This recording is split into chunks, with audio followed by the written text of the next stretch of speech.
Assalamualaikum warahmatullahi wabarakatuh. Kembali lagi di channel Kisah Warganet. Di kesempatan kali ini, saya akan membacakan sebuah cerita. Cerita ini menceritakan sebuah pengalaman seram waktu pindah rumah.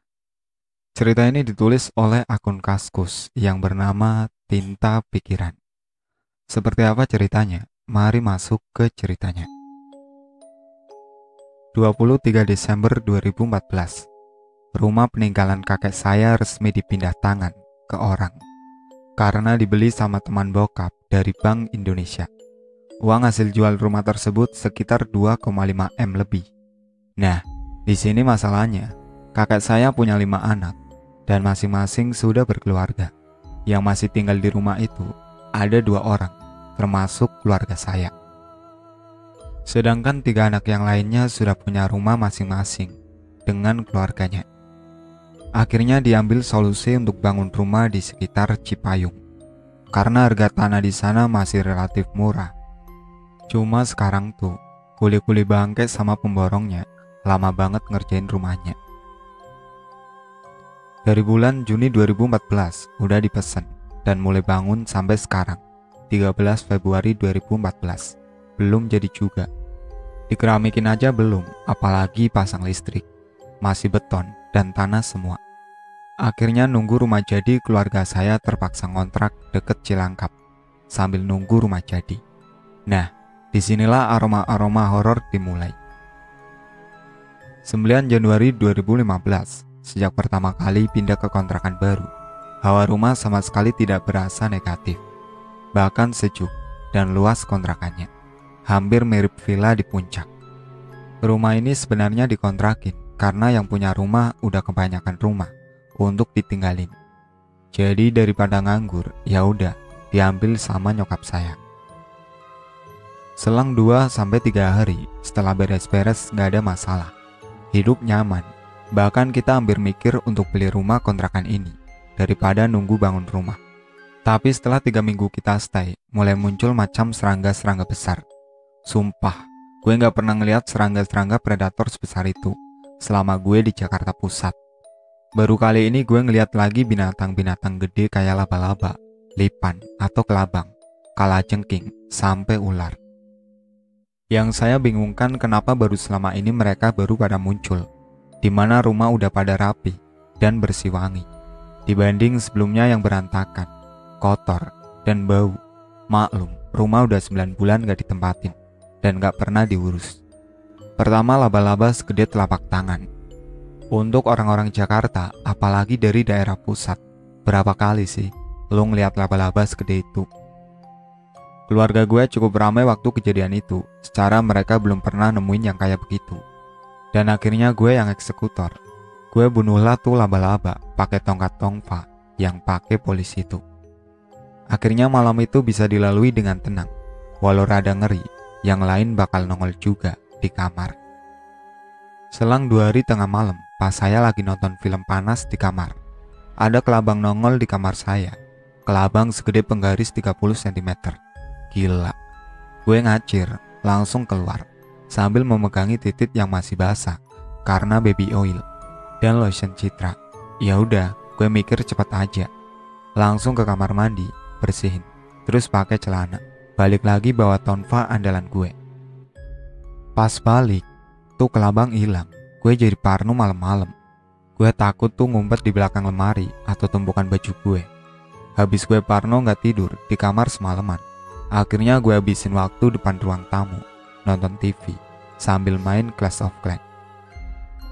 Besoknya langsung gue keluarin barang-barang kamar gue, bersihin tiap sudut pakai karbol, atau naruh kamper di mana-mana. Selesai gue bersihin kamar dan rumah, gue langsung cabut keluar ngilangin stres.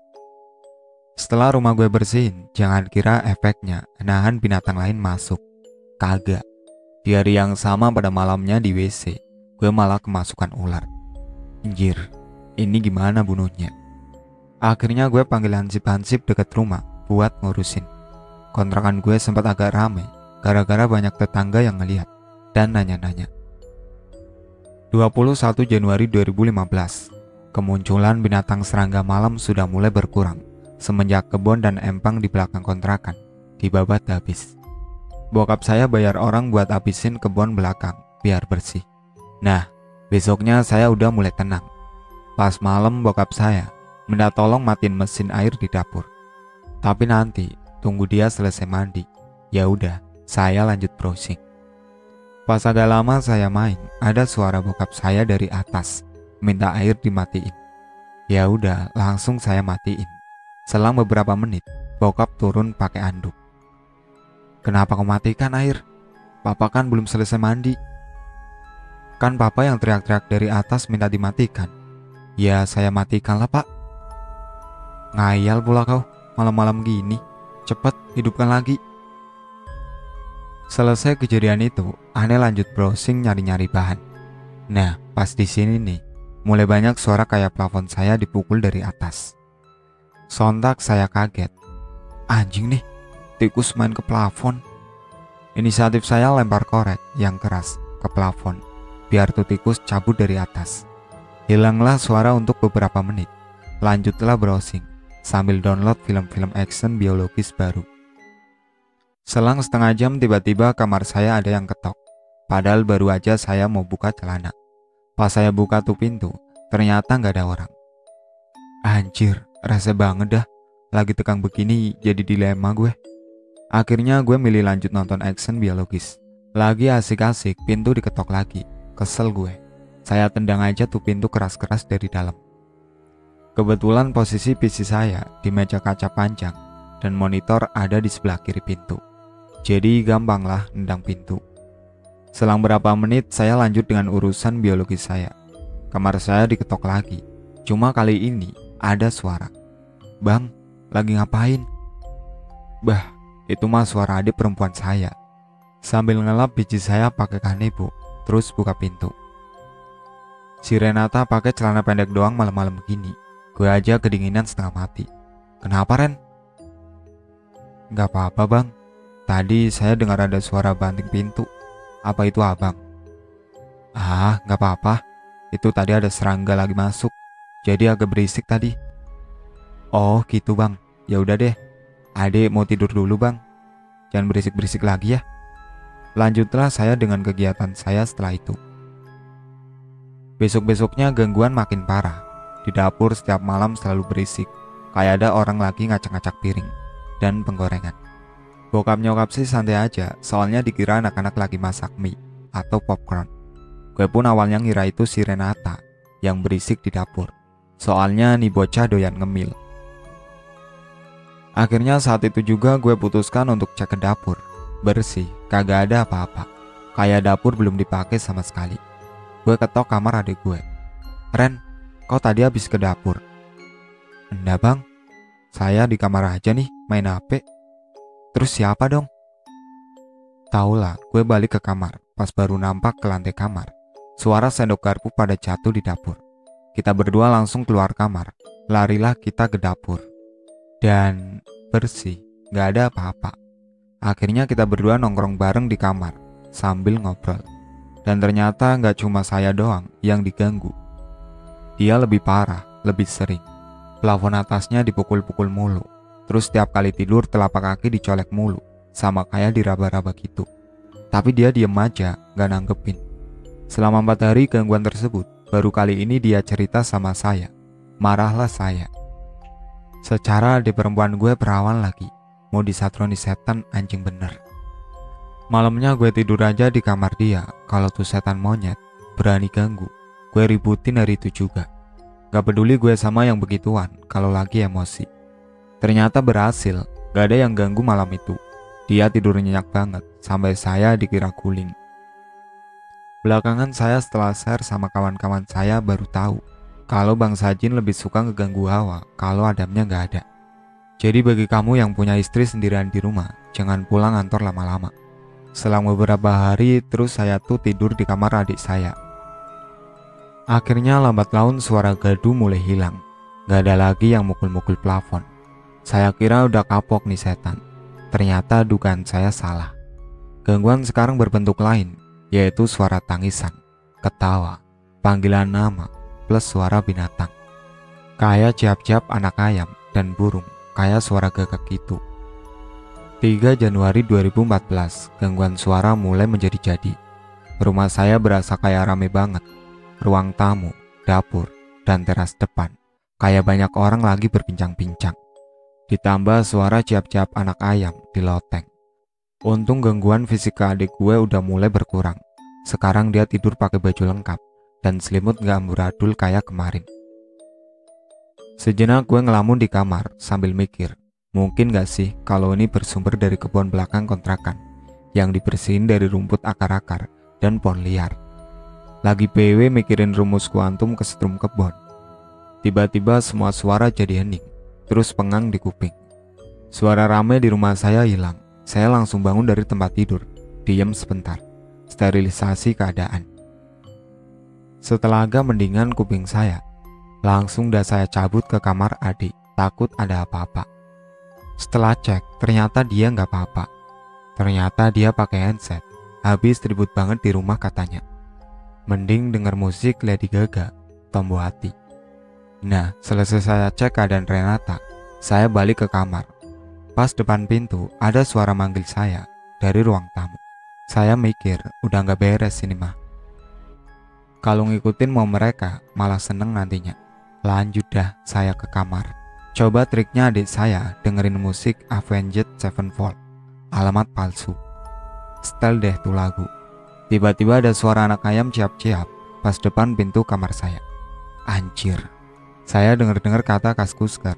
Kemarin bunyi anak ayam-ayam itu, tanda ada kuntilanak. Fuck banget dah. Saya bingung mau ngapain, masa diemin aja. Rada kesel dikit, saya lempar lotion Citra sampai bunyi kenceng ngantem pintu kamar. Akhirnya berhenti tuh suara. Dan baru aja pas berdiri mau ngambil lotion yang aneh lempar, pintu digebrak balik. Sontak kaget bukan main saya. Kagetnya sampai mundur ke duduk nabrak tempat tidur. Habis kejadian itu saya diam sebentar di tempat saya jatuh tadi. Mikir dalam hati, maunya apa sih? Diam beberapa saat mulai ada suara ngobrol di ruang tamu. Nah ini nih, yang kenapa judulnya gue tulis Wujud Sang Suara. Gue buka pintu kamar sedikit sambil ngintip dan bener. Yang gue lihat, seumur-umur gak pernah gue lihat setan. Baru sekarang lewat celah pintu, gue ngeliat langsung ada 4 pocong berdiri, berhadapan-hadapan di ruang tamu. Saya yakin lebih, soalnya saya cuma dapat ngintip sedikit. Pas lagi fokus-fokusnya ngeliatin tuh pocong, tiba-tiba nyamber kain putih terbang, ngelewatin pandangan saya, tepat di depan mata saya. Kaget setengah mati, langsung gue gebrak nutup pintu. Nyumpah-nyumpah gue di kamar. Ada kali ratusan kata fuck, gue keluarin. Sekarang perasaan gue rada takut, plus kesel. Baru kali ini gue dipermainin, untung bukan orang loh. Kalau sampai orang, habis loh. Ini saya lagi ngetik ini, kesel banget, inget-inget yang kemarin. Akhirnya hari itu putuskan untuk stay di kamar, semalaman, sampai ketiduran. Hari itu saya benar-benar sadar dan sebuah pengalaman baru buat saya tentang portal dimensi lain selain wormhole and space travel. Jujur keluarga saya bego tentang dunia spiritual. Mereka lebih terkesan tidak sensitif, tidak peduli, dan menyepelekan.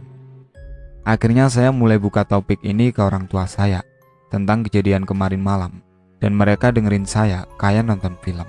Seakan itu kejadian seru banget. Ini lagi nyokap gue pakai bilang, jagoannya mati nggak?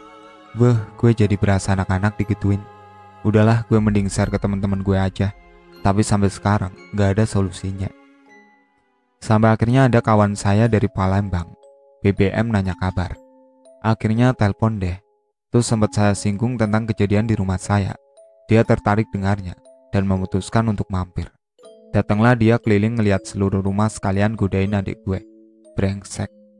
Dan akhirnya gue ceritain deh tuh pengamatan gue mengenai kejadian bermula saat kebun belakang dibersihin. Akhirnya diakalin sama dia. Kita carilah pohon kamboja kecil. Batang pohon kita potong, terus bawa ke kebun belakang.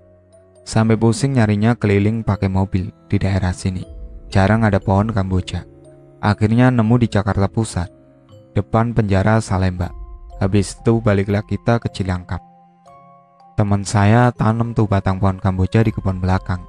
Terus pohonnya dia gesekin arang bagian bawahnya sampai gelap. Dan dia bilang kita tunggu malam. Saya cuma bisa garuk-garuk kepala, apa efeknya setelah nanam pohon Kamboja di belakang. Jawabannya cuma bisa saya dapetin malam ini. Malamnya teman saya nginep, semalaman kita main PS4 sambil nunggu apa yang akan terjadi. Selang beberapa jam kita main, rumah mati lampu. Tepat jam 11:23 malam. Soalnya saya langsung ngecek HP, waktu tiba-tiba gelap. Rada kesel soalnya, mati di saat nggak tepat. Begitu rumah gelap, langsung deh tuh suara serangga-serangga malam kedengaran. Adik saya keluar kamar, ke dapur nyari senter. Dia teriak-teriak di dapur, katanya senter nggak ketemu. Akhirnya saya nyusul ke dapur, bantuin obrak-abrik laci nyari senter. Waktu sudah ketemu, langsung saya nyalain.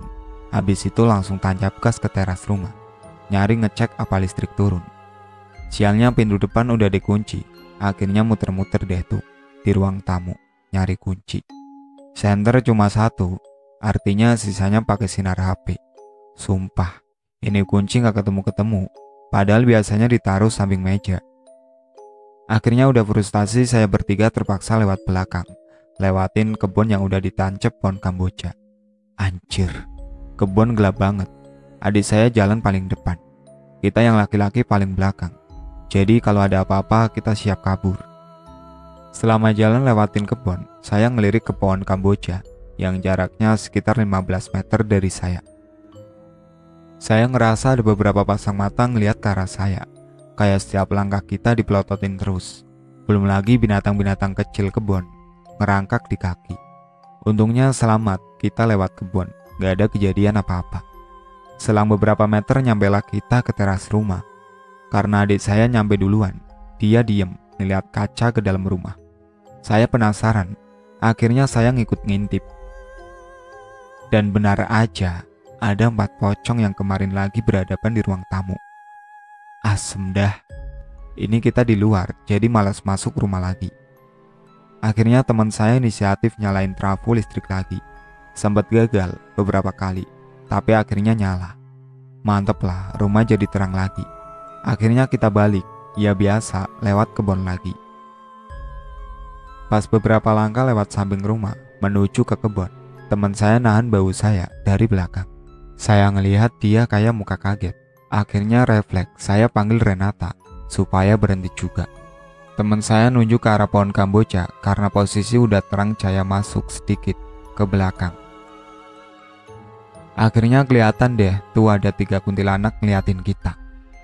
Aduh, sumpah, mukanya itu loh, anjing lah.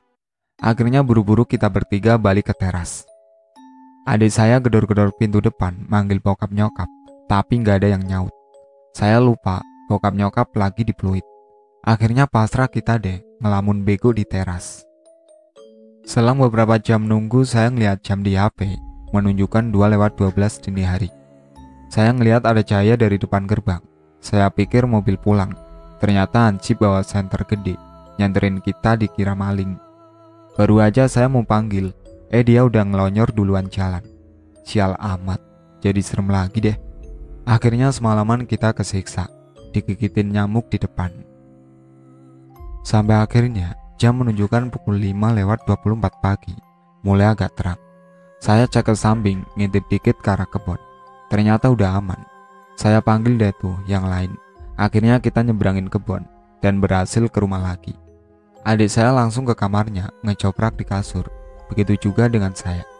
Kita bertiga tidur pulas seharian. Sore sekitar jam 5:30, saya kebangun, ada yang ketok-ketok pintu depan. Lupa lampu belum pada dinyalain, udah hampir maghrib. Akhirnya saya nyalain semua lampu depan, nyari-nyari kunci pintu. Dan sampai sekarang, itu kunci belum ketemu. Pusing dah. Akhirnya saya ngintip lewat kaca, di teras sepi, sama sekali gak ada orang. Keadaan agak gerimis, padahal saya yakin tadi ada yang ketok-ketok pintu depan. Karena saya rada males kalau ada masalah lagi, akhirnya saya balik ke kamar, tiduran lagi. Baru mata tertutup, beberapa menit langsung ada gledek, ditambah hujan lebat. Kebangun lagi gue. Akhirnya gue bangunin temen gue, suruh dia cuci muka, temenin gue main PS. Malamnya sekitar jam 8, cuaca jadi rada dingin. Otomatis lapar. Hujan-hujan gini enaknya makan Indomie pakai telur. Gue datengin Renata, minta dibikinin. Pas banget, dia lagi masak mie di dapur. Mantep lah. Selesai makan Indomie, teman gue pamit pulang. Katanya nggak enak, udah kelamaan di sini. Gue tanya terus, gimana masalah rumah ini? Tugas dia udah selesai katanya. Terus pohon Kamboja buat apaan? Katanya buat pindahin penghuni rumah ke kebun lagi. Kemarin itu transisi masa perpindahannya, makanya rada apes kita kemarin. Akhirnya dia pamit. Sesudah dia pulang, saya terangin seluruh rumah. Adik saya nyapu rumah, saya bagian ngepel. Mudah-mudahan amanlah malam ini. Tiba-tiba ada suara pagar dibuka. Bokap nyokap pulang. Wih, senang banget kita. Akhirnya kita ceritain tentang kejadian kemarin. Bukannya prihatin, malah ketawa-ketawa. Gue tahu, nih akhirnya bakal begini. Akhirnya Renata nuntut sama bokap diajak jalan-jalan malam ini juga buat ilangin stres. Ya udah, akhirnya kita berangkat. Malam itu kita jalan-jalan ke kafe Bogor, curhat cerita-cerita sampai pagi. Selang beberapa hari setelah kejadian bengong di teras kayak orang goblok, kini masalah menimpa bokap nyokap. Dan masalah pertama yaitu sering hilangnya uang ortu saya di lemari. Mereka tahu bukan anak-anaknya yang ngambil, karena saya udah kerja dan cukup mapan, cuma masih males berkeluarga aja. Sedangkan adik saya masih kuliah dan uang jajan lebih dari cukup untuk menunjang hari-harinya. Jadi nggak mungkin kita yang ngambil. Setelah seringkali kehilangan uang di rumah, akhirnya bokap nyokap saya mulai gerah. Kalau nggak salah total udah hilang 2,4 juta. Karena tipe orang tua saya kurang menghargai mistis, orang pinter, dan semacamnya. Akhirnya mereka berhenti bawa uang jumlah besar ke rumah. Semua kalau ada apa-apa ke ATM. Jadi sebenarnya agak repot sih. Mau beli apa-apa atau sekedar rokok, harus ke Alfamart. Di jalan besar dekat rumah yang ada ATM-nya. Masalah keuangan sudah sedikit mulai teratasi. Mereka malas berasumsi macam-macam, entah tuyul atau apalah. Toh walaupun ketangkep gak bisa dituntut atau dijeblosin ke penjara. Akhirnya kita harus hidup agak ribet. Sesuatu yang paling dihindari di keluarga saya, yaitu ribet. Mau gak mau kita harus jalanin beberapa hari ini, menghadapi tangan-tangan setan. Setelah beberapa hari kita harus survei dengan gaya hidup ribet. Masalah lain muncul. Masih inget dana rumah. Di dalam rumah ada tangga yang menuju langsung ke kamar utama. Jadi lantai 2-nya langsung kamar. Dan depan kamar space, beberapa meter sebagian teras. Nah, sewaktu malam nyokap saya tumben-tumbenan ambil wudhu buat sholat tahajud. Sekitar jam 3 pagi. Waktu lagi di kamar mandi, dia dengar ada suara berisik-berisik kayak barang ditabrak di teras atas depan tangga. Nyokap kira bokap saya ikut bangun, soalnya jam 5 dia harus ke bandara. Selesai dia ambil wudhu dan mulai beranjak naik ke tangga. Dia kaget dengan suara geraman. Pas dia nengok ke atas, ternyata ada anjing gede banget lagi ngeliatin dia kayak mau nerekam. Sontak nyokap kaget dan jatuh dari tangga. Sialnya kaki dia keseleo dan gak bisa bergerak kemana-mana, dan harus bertatap-tatapan sama makhluk itu. Sampai akhirnya nyokap pingsan. Jam 5 Renata yang nemuin nyokap tergeletak di lantai. Langsung gedor-gedor kamar saya. Awalnya gue kira itu setan yang jahil. Gue mau lempar korek ke pintu, tapi begitu dengar suara Renata memanggil, "Bang, bang, mama bang." Saya sontak langsung keluar kamar dan kaget melihat nyokap di lantai. Akhirnya bangunin deh tuh bokap, dan seisi rumah jadi panik. Saat sadar nyokap ceritain apa yang terjadi. Dia gak percaya apa yang dia lihat. Dalam hati saya pengen ngomong, jagoannya mati gak? Niat bales, tapi ngeliat nyokap kelihatan pucat banget. Akhirnya nanti deh, gue keluarin buat ke bokap aja. Akhirnya bokap batal ke bandara, dan kita di rumah lagi nyari solusi. Gimana biar gak gini terus. Satu-satunya jalan ya pindah kontrakan. Hari itu juga bokap langsung cari kontrakan. Kali ini carinya di daerah yang agak ramai penduduk. Walaupun rumahnya kecil, tapi tentram.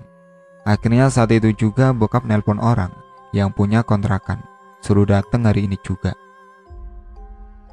Kita baru tinggal kurang lebih 1 bulan lebih, karena kita udah bayar 3 bulan langsung untuk nempatin rumah. Jadi uangnya hangus. Biarlah, yang penting terhindar kita dari masalah. Anehnya, ini orang yang punya kontrakan kelihatan kurang seneng kita pindah dan hampir maksa kita untuk stay. Ya jelas, bokap gue marah. Hampir dipukul tuh orang. Gue tadinya mau ikut mukul, nunggu action bokap aja. Kalau sampai bokap mukul, otomatis gue refleks ikut mukulin tuh orang. Untungnya nggak sampai ribut besar. Akhirnya hari itu kita beres-beres. Mobil pick up udah dipanggil buat angkat-angkat lemari dan furnitur. Tapi ada satu yang nggak bisa diangkat. Meja besar di ruang tamu. Entah kenapa pas masukin dulu muat-muat aja, pas dikeluarin susah banget. Sama sekali nggak bisa dikeluarin. Kalaupun mau maksain keluar, harus potong kusen kayu-kayu di pintu. Tapi kan yang punya kontrakan keberatan. Akhirnya dengan sangat terpaksa, kita tinggal deh. Saat semuanya sudah beres siap berangkat, ada tetangga satu orang tiba-tiba datang, nepok pundak bokap, sambil bilang, "Selamat ya pak." Akhirnya kita pamit deh tuh sama tetangga sekitar, yang jumlahnya cuma 5 rumah, dan sekelilingnya kebun. Pas pamitan kebetulan, ketemu Hansip, yang waktu itu mati lampu ngeliat kita malam-malam di teras. Dia bilang, "Wah pak, syukur bapak pindah. Kemarin malam saya ngeliat ada 3 kuntilanak di teras bapak." Lah, itu kan kita pak. Saya, Renata dan teman saya, di teras depan. Jadi ternyata 3 kuntilanak yang kita lihat di pohon kamboja belakang merepresentasikan kita bertiga di depan rumah. Saya nggak tahu deh, kayaknya ada makna lebih dari kejadian malam itu. Dan akhirnya sampailah kita ke kontrakan baru. Dan di sini benar-benar beda, suasananya ramai. Banyak anak kecil main-main di jalan kalau sore, dan abang-abang pacaran kalau malam. Keluarga kita emang kurang suka tempat ramai. Tapi mau gimana lagi daripada hidup bermasalah mulu. Dan sekarang kita hidup damai tentram. Gak juga sih, banyak ababil-ababil goblok di jalan, berisik kalau malam. Dan sampailah kita pada titik akhir perjalanan saya. Inilah yang harus dijalani kedua kakak beradik yang cantik dan tampan ini. Rahasia di balik rumah, usut punya usut tentang daerah sekitar. Ternyata rumah yang saya tinggali merupakan rumah tumbal dari keluarga tersebut. Kontrakan mereka ada di mana-mana, termasuk daerah saya. Mereka kaya raya, kata orang-orang sekitar, berkat pesugihan gitu. Tapi saya nggak mau ngejudge ke orang sembarangan. Bisa aja karena emang tempatnya angker, atau memang bisa aja itu kiriman orang yang nggak senang sama keluarga mereka yang kaya raya, supaya mata sinis masyarakat ke mereka semua. Overall, menurut komen beberapa kaskuser dan teman-teman saya, setiap urutan peristiwa merupakan indikasi bahwa rumah tersebut memang memiliki sejarah terselubung.